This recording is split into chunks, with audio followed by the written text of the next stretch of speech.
आइए बच्चों, हम लोग जो समुच्चय पे संक्रिया पढ़े हैं उसका कुछ गुणधर्म पढ़ लेते हैं। देखिए यहाँ जो गुणधर्म दिया जा रहा है उनका फॉर्मल प्रूफ काफ़ी आसान है, हम लोग एक दो शायद करें भी, और ये कहना चाहेंगे कि वेन आरेख से इन सब गुणधर्मों का प्रूफ और भी आसानी से निकल सकता है। तो चलिए पहले देखते हैं सम्मिलन की संक्रिया के कुछ गुणधर्म। तो पहला नंबर देखिए, कहता है ए सम्मिश्रण माफ कीजिए सम्मिलन बी बराबर होता है बी सम्मिलन ए के। ये काफ़ी आसान है सोचना कि ऐसा क्यों होगा। वेन आरेख से देखते हैं। मान लीजिए कोई सार्वत्रिक समुच्चय U है और इसमें दो समुच्चय ए बी कुछ इस तरीक़ा से हैं। आप अगर ए सम्मिश्रण बी की कल्पना करेंगे तो यही क्षेत्र होगा जो बी सम्मिलन ए के होगा, इसलिए ए सम्मिलन बी बराबर होगा बी सम्मिलन ए के। ठीक यही चीज़ आगे बढ़कर ए सर्वनिष्ठ बी बराबर होता है बी सर्वनिष्ठ ए के प्रूफ में होल्ड करेगा, क्योंकि ए सर्वनिष्ठ बी यही एरिया है जो बी सर्वनिष्ठ ए में आएगा। तो आप ये देख रहे हैं कि किस तरह से वेन आरेख से इन सब गुणधर्म को साबित करने में बहुत बड़ी मदद मिलती है।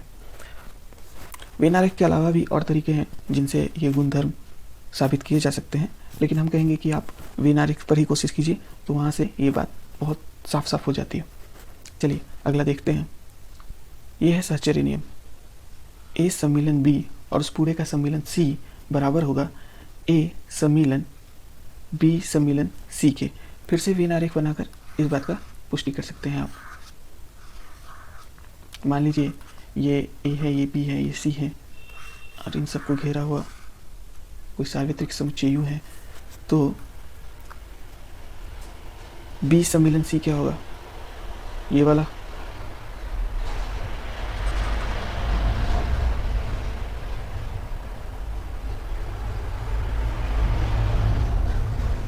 और उसके साथ अगर हम लोग ए का सम्मिलन लेंगे तो ये फिर से ये क्षेत्र इसमें जुड़ जाएगा, और ठीक इसके उल्टा चलेंगे, यानी कि पहले ए सम्मिलन बी ले लेंगे और उसके साथ सी का सम्मिलन लेंगे तो आप फिर से यही क्षेत्र पाएंगे। तो एक बार आप फिर देख रहे हैं कि वेन आरेख आपका मदद करता है इस तरह के गुणधर्म को पाने में। चलिए आगे बढ़ते हैं। कह रहा है ए सम्मिलन फाई बराबर ए। ये बड़ा ही नेचुरल बात है। अगर ए का सम्मिलन खाली समुच्चय से लिया जाए तो आपको ए समुच्चय ही मिलेगा। चलिए इसके बारे में ज़्यादा नहीं कहते हैं, ये बड़ा सोचने में आसान है, तो आगे ही बढ़ जाते हैं। फिर कहता है इसी समुच्चय का खुद के साथ सम्मिलन वही समुच्चय होता है। फिर से ये ट्रिबल है, ये आप ज़रा सोचिए तो आप यहाँ भी पहुँच सकते हैं।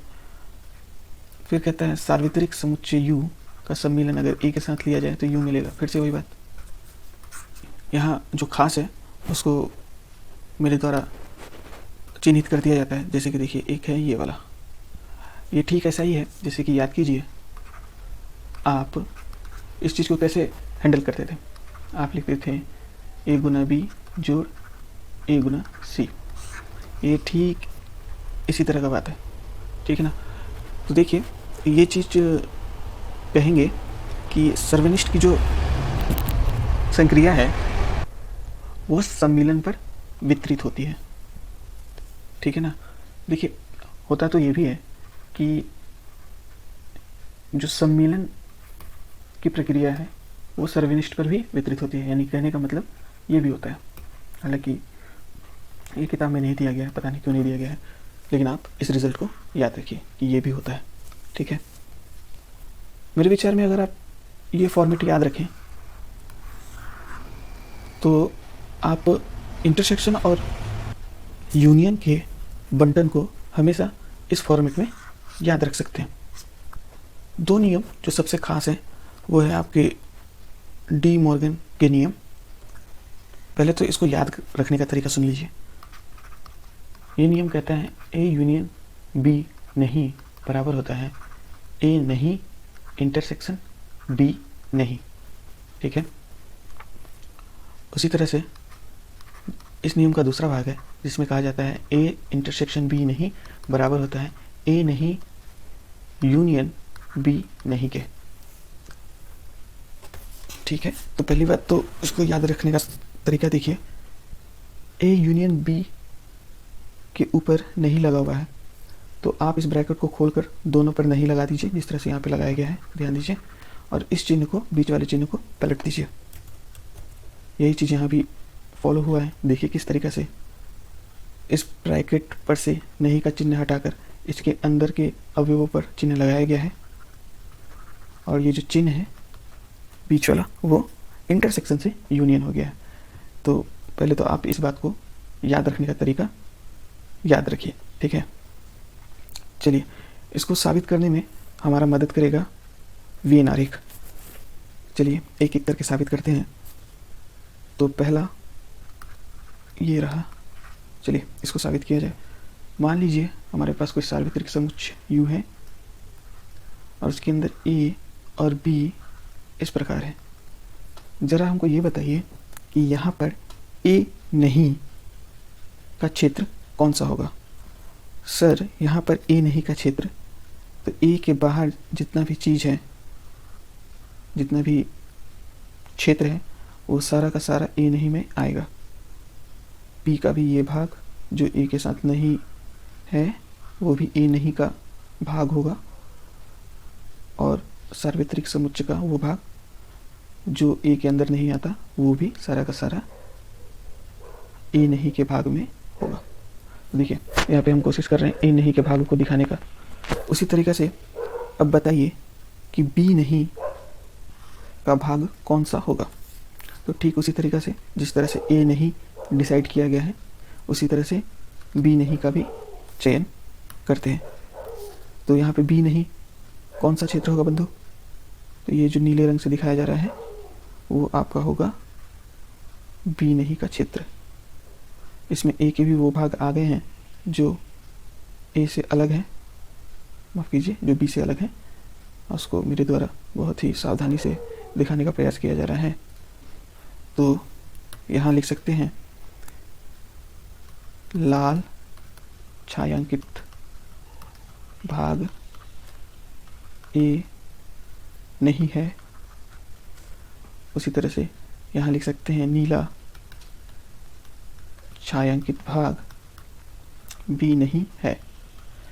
अब बताइए इन दोनों रंजित भागों का अगर सर्वनिष्ठ लिया जाए तो बंधु आपको क्या मिलेगा? जरा ध्यान से देखिए। तो इन दोनों लाल और नीले रंग से घिरे भागों में जो सर्वनिष्ठ क्षेत्र है वो आपको इन दोनों समुच्चयों से बाहर वाला क्षेत्र ही इन दोनों छायांकित भागों का सर्वनिष्ठ है। यानी कि A और B के बाउंड्री से बाहर जो भाग आता है वो इसमें भी है और वो इसमें भी है। इसलिए हम लोग लिख सकते हैं कि A नहीं का सर्वनिष्ठ B नहीं के साथ होगा A सम्मिलन B का नहीं। ठीक है, तो आपने देखा कि किस तरह से वेन आरेख से हम लोगों ने डी मॉर्गन लॉ का पहला भाग साबित कर दिया। उसी तरह से दूसरा भाग भी साबित कर सकते हैं। चलिए देखते हैं दूसरा भाग क्या कहता है। दूसरा भाग कहता है A नहीं सम्मिलन B नहीं के साथ होगा, यहाँ पे थोड़ा सा मिसप्रिंट हुआ है, वो होगा A नहीं, माफ़ कीजिए, A B के साथ सर्वनिष्ठ का नहीं। चलिए इसको भी देख लेते हैं। दूसरा भाग को भी साबित करने के लिए ये चित्र हमारा मदद कर सकता है। कैसे? देखिए दूसरा भाग कहता है कि A नहीं का सम्मिलन अगर B नहीं के साथ लिया जाए तो वो होता है A सर्वनिष्ठ B का नहीं। ठीक है ना? चलिए अब हम सवाल आपसे ये पूछते हैं कि बताइए यहाँ पर A नहीं सम्मिलन B नहीं के साथ लेंगे तो आपको कौन सा क्षेत्र मिलेगा? तो ध्यान से देखिए, यहाँ A नहीं इस पूरे भाग को में फैला हुआ है। ठीक है, उसी तरीक़े से B नहीं इस पूरे भाग में फैला हुआ है। इन दोनों को मिला भी ले, यानी कि लाल और नीले भाग को, तो आपको ये बीच वाला जो भाग है वो छूट ही जाएगा, ठीक है ना। तो इसीलिए ये प्रूफ यहाँ से दरअसल कंप्लीट हो गया कि अगर आप नीले और लाल भाग को मिला भी लें तो एरिया जो आपको नहीं मिलेगा वो है ए सर्वनिष्ठ बी।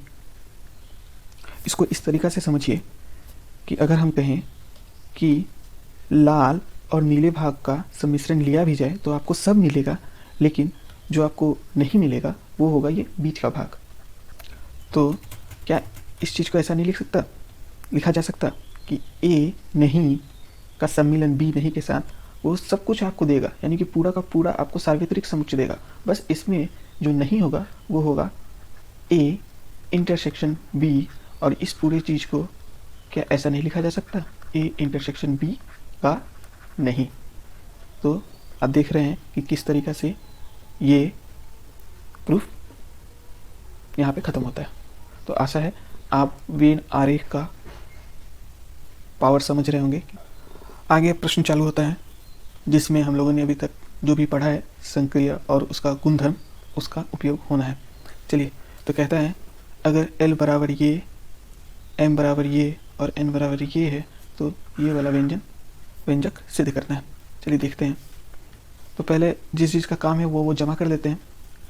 तो बताइए M यूनियन N क्या होगा। तो M में है 3 4 5 6 और इसमें है 1 3 5। तो इसको तो होना चाहिए 1 3 4 5 6। ऐसा ही क्यों, कोई गलती नहीं कर रहे हैं। उसी तरीक़ा से बताइए L माइनस M क्या होगा। क्यों निकाल रहे हैं सब, क्या कि ये जो सिद्ध करना है उसमें इन सब का काम लगेगा, इसलिए सबको निकाल के पहले से रख लेते हैं। चलिए, तो L से M हटाना है तो भाई पहले तो L में 1 2 3 4 है और M को हटाना है तो M अपने साथ 3 और 4 को ले उड़ेगा, तो L में बचेगा 1 और 2। चलिए ठीक बात है। अब भाई किस चीज़ का काम लगेगा हमको, L माइनस N का। L माइनस N क्या होगा, L में है 1 2 3 4 और इसमें है 1 3 5। तो L में से N हटाएंगे तो 1 3 उड़ जाएगा, बचेगा 2 और 4। ऐसा है, ये आपको समझ में आ रहा होगा कि कैसे क्या बच रहा है। चलिए आगे की क्रिया करते हैं। कह रहा है L minus M union N बराबर होना चाहिए L minus M intersection L minus N के, ठीक है ना। तो भाई L क्या है, यह है आपका 1 2 3 4 घटाओ M यूनियन N क्या है, वो तो ये रहा। तो 1 3 4 5 और 6। उसी तरीक़े से इधर भी हिसाब कर ही दिया जाए। L माइनस M है आपका 1,2। इसके साथ इंटरसेक्शन लेने के लिए कहा जा रहा है L माइनस N का जो है 2,4। चलिए बताइए इसका रिजल्ट क्या होगा। समुच्चय जिसमें 1 2 3 4 है उससे आप घटा रहे हैं वो समुच्चय जिसमें 1 3 4 5 6 है। तो यहाँ क्या बचने वाला है, यहाँ तो केवल 2 ही बचेगा, क्या कि 2 ही इस समुच्चय में नहीं है, बाकी बात 1 3 4 तो है, इसलिए यहाँ बच रहा है 2। इसमें क्या बचेगा, मतलब इसका एंड रिजल्ट क्या होगा। कह रहा है कि समुच्चय 1 2 और समुच्चय 2 4 का इंटरसेक्शन लेना है, तो यहाँ भी एक समुच्चय बचेगा जिसमें सिर्फ 2 ही होगा। तो आप देख रहे हैं कि हम लोग सीधा LHS बराबर RHS पे पहुँच गए हैं और ये साबित हो गया है। तो ये आपका प्रूफ कंप्लीट हुआ। चलिए अगला सवाल देखते हैं। इसमें कहता है ABC 3 ऐसे समुच्चय ज्ञात करें ऐसे कि A intersection B, B intersection C और A इंटरसेक्शन C अरिक्त हो, पर A intersection B intersection C रिक्त हो। मतलब 3 ऐसे समुच्चय जिनमें से अगर 2 को चुनकर उनका इंटरसेक्शन लेंगे तो वो अरिक्त होना चाहिए, लेकिन अगर तीनों का इंटरसेक्शन एक साथ ले लें तो वो रिक्त होना चाहिए। चलिए इसको बनाने की कोशिश करते हैं। मान लीजिए एक आप लेते हैं 1 2, B आप मान लीजिए लिए हैं 2 3 और C आप मान लीजिए लेते हैं आप 3 और 1, ठीक है ना। तो बताइए A इंटरसेक्शन B क्या होगा। देखकर ही सिर्फ 2 कॉमन है इन दोनों में, तो ये 2 होगा और ये तो सर अरिक्त समुच्चय है, बहुत बढ़िया, यही हम लोग चाहते भी थे। उसी तरीक़े से बी इंटरसेक्शन सी क्या होगा? सर इन दोनों में 3 कॉमन है, तो इसलिए एक समुच्चय जिसमें केवल 3 हो, और ये भी क्या है? अरिक्त समुच्चय है। बहुत बढ़िया। अब बताइए ए इंटरसेक्शन सी क्या होगा? ये तो सर समुच्चय जिसमें से केवल एक हो, और ये भी क्या है? अरिक्त है। लेकिन अब अगर तीनों का एक साथ इंटरसेक्शन ले लें तो क्या मिलेगा? तो चलिए पहले इन दो समुच्चयों का सर्वनिष्ठ ले लेते हैं। तो यहाँ तो मिलेगा केवल 2, और जब इसका सर्वनिष्ठ इस समुच्चय के साथ लेंगे तो हमको मिलेगा कुछ नहीं, मतलब एक खाली समुच्चय। तो देखिए हम लोगों ने क्वेश्चन में दिया हुआ शर्त पूरा कर दिया है कि अगर 2 को एक साथ लेते हैं तो अरिक्त रहता है, लेकिन तीनों को एक साथ लेते हैं तो रिक्त हो जाता है। तो ये सवाल पूरा हुआ। चलिए आगे बढ़ते हैं। कहता है कि सार्वत्रिक समुच्चय जो है वो प्राकृतिक संख्याओं का समुच्चय है जो 10 से छोटा या 10 के बराबर है। तो u क्या होगा? u होगा 1 2 3, इस तरह से गिनती की संख्या 10 तक ये जाएगा। उसी तरह से a के बारे में कहता है कि a एक अभाज्य संख्या है। तो चलिए a के बारे में भी देख लेते हैं। तो होगा 1 2 3 5 7, क्या 11 भी ले लें?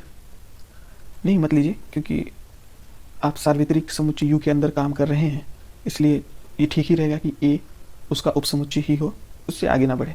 तो a को इतना ही रहने देते हैं। b के बारे में कहता है कि x है जहाँ x 24 का भाजक है। तो b बराबर क्या होगा जरा ये बताइए। 24 का भाजक कौन कौन सा हो सकता है? तो यहाँ से b का जो समुच्चय बनता है उसमें 1 2 और 3, क्या 4 रह सकता है? हाँ रह सकता है। क्या 6 रह सकता है? रह सकता है। क्या 12 रह सकता है?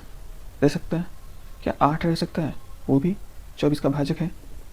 ठीक है, तो इसलिए वो भी लिखा जाएगा। और खुद 24 भी तो 24 का भाजक कहलाएगा, इसलिए 24 ले लेते हैं। लेकिन फिर इसके बारे में भी यही कहना है कि 10 के अंदर तक ही रखते हैं, क्योंकि यू के अंदर हम लोग काम कर रहे हैं। तो 12 और 24 चलिए नहीं लेते हैं। चलिए अब जो जो जांच करने के लिए कह रहा है उसका जांच करते हैं। पहला कहता है कि a माइनस b बराबर होना चाहिए a इंटरसेक्शन b नहीं के। तो देखिए इस चीज़ को जांच करने के लिए b नहीं का ज्ञात होना जरूरी है, तो b नहीं ज्ञात कर लेते हैं पहले। b नहीं क्या होगा? वो समुच्चय जिसमें b का कोई अवयव ना हो। इस शर्त को पूरा करने के लिए b पे ध्यान देते हैं। b में 1 2 3 4 5 नहीं है, इसलिए वो b नहीं में होगा। 7 नहीं है, वो होगा। 9 नहीं है, वो यहाँ होगा। और 10, ठीक है ना। तो चलिए अब जांच करते हैं। लिखते हैं चूंकि b नहीं ये है, इसलिए a घटाओ b क्या होगा ज़रा बताइए ज़रा। अब a माइनस b करते हैं। चलिए a क्या है? 1 2 3 5 7 माइनस b 1 2 3 4 6 8। अब देखिए यहाँ से क्या आता है, यहाँ 5 और 7 है और यहाँ 5 और 7 है। कह रहा है इंटरसेक्शन लेने के लिए, तो जो कॉमन है वही वाला आएगा 5 और 7।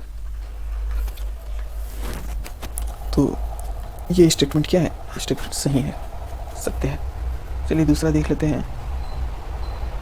दूसरा कहता है कि A यूनियन B नहीं बराबर होना चाहिए A नहीं इंटरसेक्शन B नहीं के।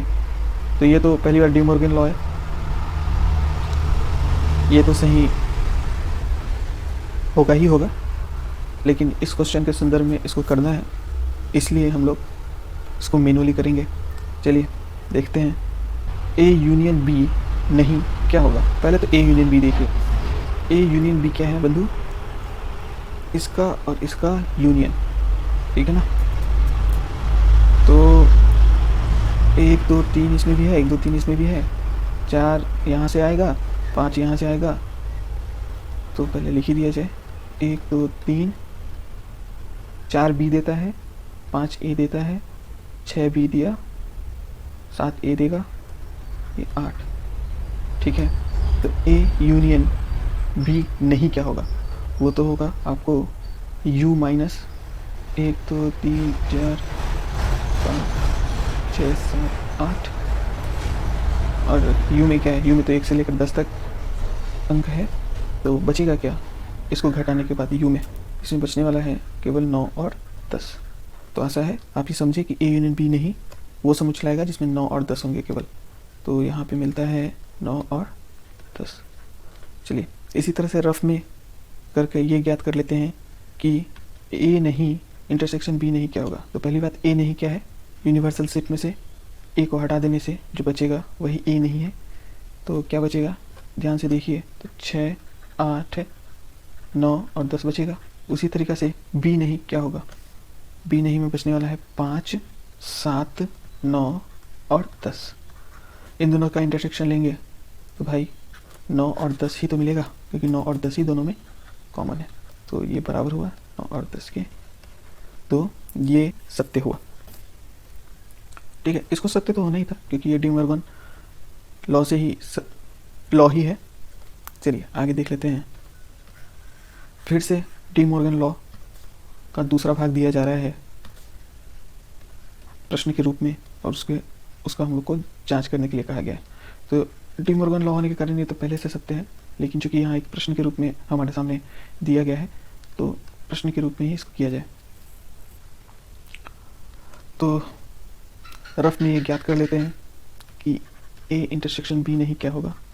तो पहले तो ये तो sir universal minus A intersection B नहीं होगा, तो यूनिवर्सल तो है 1 से लेकर 10 तक, माइनस ए का सर्वनिष्ठ बी के साथ क्या होगा, वो तो सर होगा 1 2 और 3। अगर यूनिवर्सल में से 1 2 3 घटा दें तो बचेगा 4 5 6 10 तक। ठीक है ना, तो इसका इधर वाला पक्ष आया है 5, तरफ वाला 4 5 10 तक। उसी तरह से ज्ञात करते हैं ए नहीं और बी नहीं का सम्मिलन, देखते हैं ये क्या होता है। तो ए नहीं क्या होने वाला है भाई, वो होने वाला है, ध्यान से देखिए, 6 8 9 10, और इसका सम्मिलन लेना हम लोग को बी नहीं के साथ। तो बी नहीं क्या होगा, 7 5 9 और 10, माफ़ कीजिए यहाँ 4 भी तो होगा। चलिए आगे बढ़ते हैं। तो सम्मिलन लेने पर दोनों समुच्चय अपना अपना अवयव देंगे एक एक बार। तो यहाँ बनेगा आपको 4 5 6 7 8 9 10। तो यहाँ भी दायां पक्ष बायां पक्ष के बराबर हुआ। तो इस तरह से ये सवाल भी पूरा हुआ। तो आशा है आपको समझ में आया कि ये हम लोगों ने कैसे किया। चलिए आगे बढ़ते हैं। चलिए ये प्रश्न देखते हैं।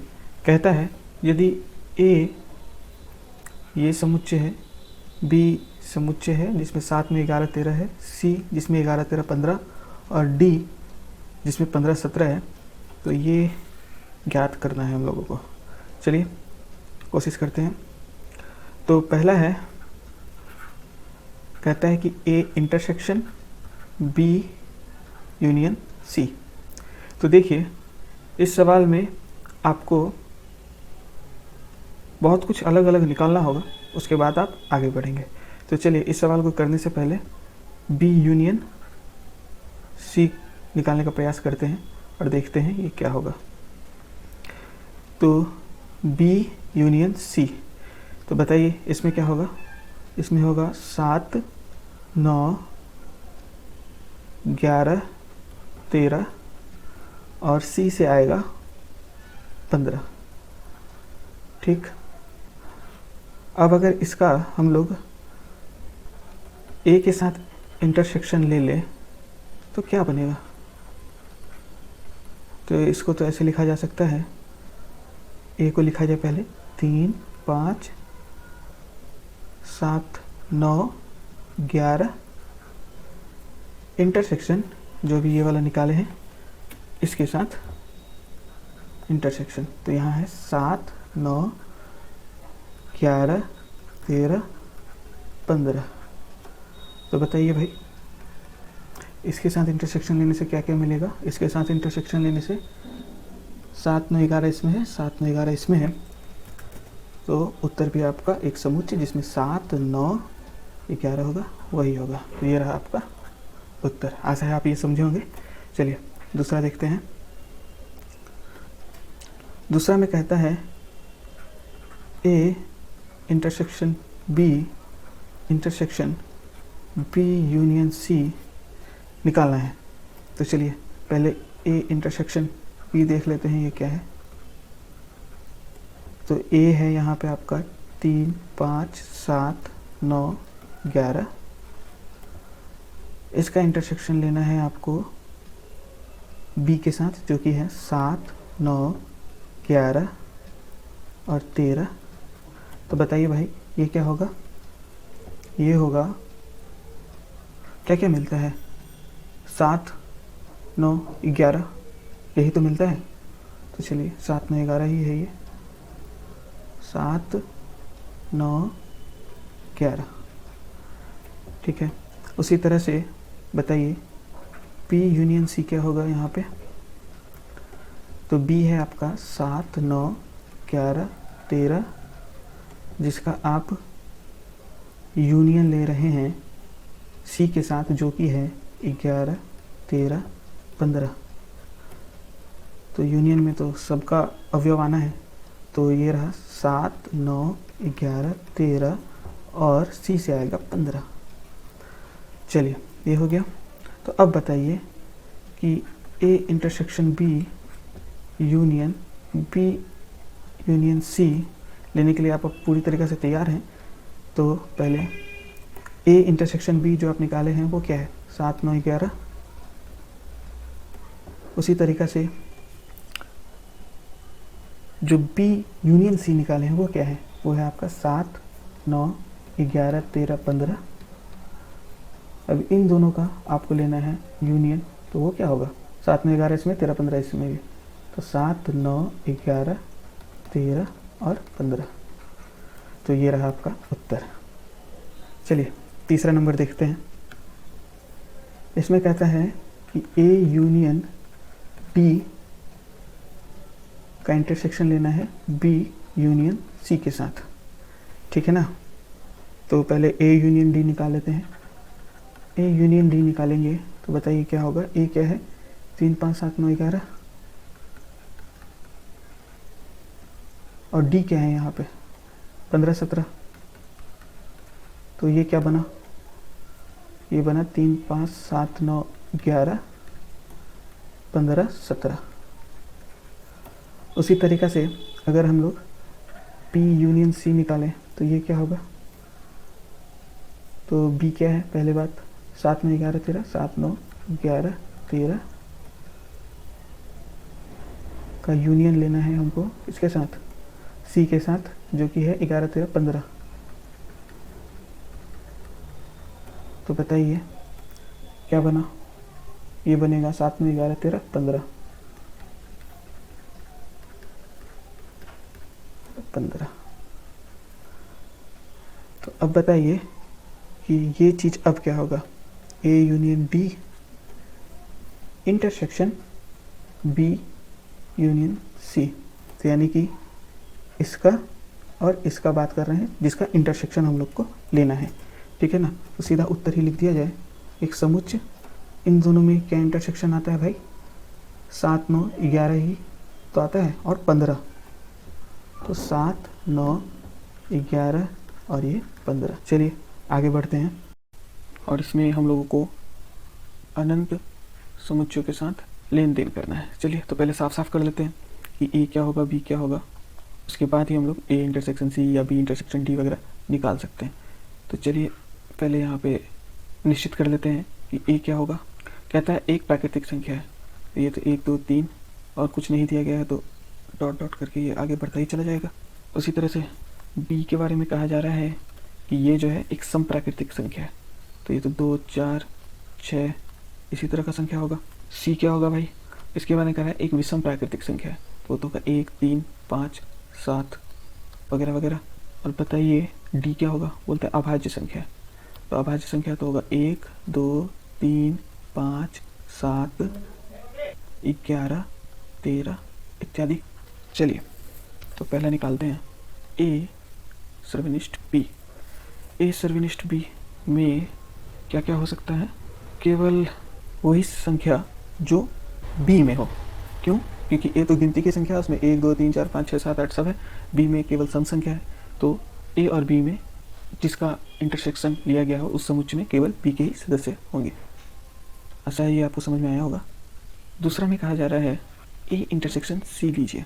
अब देखिए, एक में सब कुछ आता है, सी में केवल विषम संख्या है और इन दोनों का इंटरसेक्शन लेना है तो केवल विषम संख्या ही मिलेगा, तो यानी कि 1, 3, 5, 7 वगैरह वगैरह। तीसरे नंबर में कहा जा रहा है ए इंटरसेक्शन डी लीजिए, तो यहाँ भी डी के साथ भी अगर आप लेंगे तो वही अवयव मिलेंगे जो केवल डी में होगा। क्यों? क्योंकि डी में है अभाज्य संख्या और ए में सब कुछ है, तो सब कुछ और अभाज्य संख्या में अगर आपको कॉमन लेना है तो केवल अभाज्य संख्या ही मिलेगा, यानी कि 1, 2, 3, 5, 7 वगैरह वगैरह। सर इसी चीज़ को आप क्या ऐसे नहीं लिख सकते थे कि ये तो बी ही है, उसी तरीक़ा से ये तो सी ही है और उसी तरीक़ा से ये डी ही है, ऐसे भी लिखा जा सकता था, ठीक है ना। तो चौथा नंबर में चलते हैं। कह रहा है कि बी इंटरसेक्शन सी निकालिए। पी है समप्राकृतिक संख्या और सी है विषम प्राकृतिक संख्या, तो इन दोनों में तो कुछ भी नहीं मिलेगा, तो इसलिए खाली समुच्चय रह जाएगा जो कि है 5। चलिए आगे बढ़िए। 5 नंबर में कहा जा रहा है कि बी इंटरसेक्शन डी लीजिए। बी में है समप्राकृतिक संख्या, डी में है अभाज्य संख्या, तो इसमें केवल और केवल 2 ही मिलेगा। ये 2 यहाँ और इस 2 का बात कर रहे हैं। चलिए आगे बढ़ते हैं। छठा नंबर में कहा जा रहा है कि सी इंटरसेक्शन डी निकालने के लिए, तो सी क्या है? 1, 3, 5, 7 विषम प्राकृतिक संख्या और डी है अभाज्य संख्या, तो इन दोनों में बहुत कुछ कॉमन होने वाला है। देखिए, हर विषम संख्या तो अभाज्य संख्या नहीं होती है, इसलिए इस समुच्चय को लिखने के लिए थोड़ा सा केयर से लिखिए, थोड़ा सा ध्यान से लिखिए। तो 1 होगा, 3 होगा, 5 होगा, 7 होगा, लेकिन एक चीज़ ध्यान दीजिए, सी में 15 होगा लेकिन डी में 15 नहीं होगा। क्यों? क्योंकि सी में 15 जो है वो अभाज्य नहीं है, हालांकि विषम है, तो इसको लिखने का कोई पैटर्न नहीं है, लेकिन विषम संख्या और अभाज्य संख्या में ढेर सारे अवयव कॉमन होंगे, इसलिए आगे कौन सा अवयव आएगा इसको लिखने के लिए ये ज़रूरी है कि जितना भी अवयव आपको उतना ही सी और डी को बढ़ाते जाइए, तो आप ये देख पाएंगे कि क्या क्या कॉमन है। तो ये थोड़ा सा इमेजिनेटिव प्रॉब्लम है, इसको करने का यही तरीका होगा। आगे वेन आरेख बनाने के लिए कहा जा रहा है। चलिए वेन आरेख बनाते हैं। पहले का मान लीजिए ए है, ये बी है और ये लोग समुच्चय के सार्वत्रिक समुच्चय यू के अंदर हैं। चलिए हम लोग को ए यूनियन बी नहीं को दर्शाना है, तो पहले हम लोग ए यूनियन बी को दर्शा देते हैं। उस क्षेत्र में जो क्षेत्र नहीं आएंगे वही तो होगा ए यूनियन बी नहीं, ठीक है ना। तो बताइए ए यूनियन बी क्या है? वो तो सर आपका ये क्षेत्र है, ठीक है। इसके अलावा जो बचा, चलिए उसको लाल से दिखा देते हैं, वही तो आपका ए यूनियन बी नहीं होगा। तो यहाँ लिख सकते हैं लाल भाग ए यूनियन बी नहीं है, ठीक है ना। चलिए दूसरा नंबर देखते हैं। कहता है ए नहीं सर्वनिष्ठ बी नहीं को वेन आरेख पर दिखाना है। तो चलिए पहले देखते हैं ए नहीं और बी नहीं क्या क्या है। ये है ए, ये है बी। बताइए यहाँ पे ए नहीं कौन सा होगा? ये तो सर ए वाला भाग होगा, जो भी ए से बाहर है वो ए नहीं का भाग होगा। यहाँ तक कि ये बी के अंदर वाला भाग भी जो ए में नहीं आता है वो भी ए नहीं का भाग होगा। तो ये है ए नहीं। उसी तरह से बी नहीं क्या होगा? क्या लिखते हैं? ए नहीं है। अब बताइए बी नहीं यहाँ पे क्या होगा? तो ठीक इस प्रक्रिया का उल्टा कर देते हैं। बी के बाहर जो भी है वो सब बी नहीं का हिस्सा होगा, यहाँ तक कि ए का वो भाग भी जो बी में नहीं आता वो भी बी नहीं का भाग होगा। तो छायांकित भाग बी नहीं है। तो अगर हमको इन दोनों छायांकित भाग का सर्वनिष्ठ लेना हो तो वो क्या होगा? वो तो सर दोबारा यही होगा क्योंकि देखिए इस छायांकित भाग में वो सब का सब क्षेत्र है जो ए और बी से बाहर है, उसी तरह से इस चित्र में भी छायांकित भाग वो सब क्षेत्र है जो ए और बी से बाहर है। तो इन दोनों क्षेत्रों का सम्मिलन क्या होगा, वो आपको यही लाल वाला भाग ही तो होगा। तो आशा है आप ये समझ पाए कि इसका उत्तर भी ये लाल वाला भाग ही होगा, ठीक है ना। चलिए 3 नंबर करते हैं। और ये आप देख ही रहे हैं कि ये डी मॉर्गन लॉ ही है, तो जो ये होगा वही ये होगा डी मॉर्गन लॉ से। और यही बात 3 और 4 पर है, क्योंकि डी मॉर्गन लॉ से आपको पता है ये दोनों बराबर होता है। तो जो भी उत्तर आना है, जो भी क्षेत्र आना है, वो क्षेत्र इन दोनों को बनाने में बराबर ही रहेगा। चलिए फिर भी वेन आरेख का अगर अभ्यास करना है तो ये एक अच्छा क्वेश्चन है। अब हम लोग को दिखाना है ए सर्वनिष्ठ बी नहीं। तो मान लीजिए ये एक सार्वत्रिक समुच्चय है, इसमें ए और बी ये है। अब बताइए ए सर्वनिष्ठ बी तो ये रहा, इसका नहीं बोला जा रहा है, तो सब कुछ बस ये काला वाला हिस्सा नहीं, यही ना। तो चलिए यहाँ लिख सकते हैं केवल छायांकित भाग ए सर्वनिष्ठ बी नहीं है, ठीक है। डी मॉर्गन लॉ से हम लोग अगर इस प्रश्न को हल करेंगे तो इस रंजित माफ कीजिए इस छायांकित भाग पर ही पहुँचना चाहिए हम लोग को। देखते हैं पहुँचते हैं कि नहीं। कहता है ए नहीं बी नहीं का यूनियन लीजिए, तो ए नहीं हमारे पास यहीं पे उपलब्ध है और बी नहीं हमारे पास यहाँ पे उपलब्ध है। तो अगर हम इन सब का यूनियन लेते तो भाई सब कुछ पकड़ा जाता, बस ये बीच वाला भाग छूट जाता, ठीक है ना। तो फिर से ये वही हुआ जो यहाँ पे छायांकित भाग है। तो यानी कि कहने का मतलब ए नहीं बी नहीं का उत्तर भी ये रहा, ठीक है ना। तो आशा है ये आपको समझ में आया होगा। वेन आरेख पर अभ्यास का ये बहुत ही अच्छा क्वेश्चन है। चलिए आज के लिए इतना ही, धन्यवाद।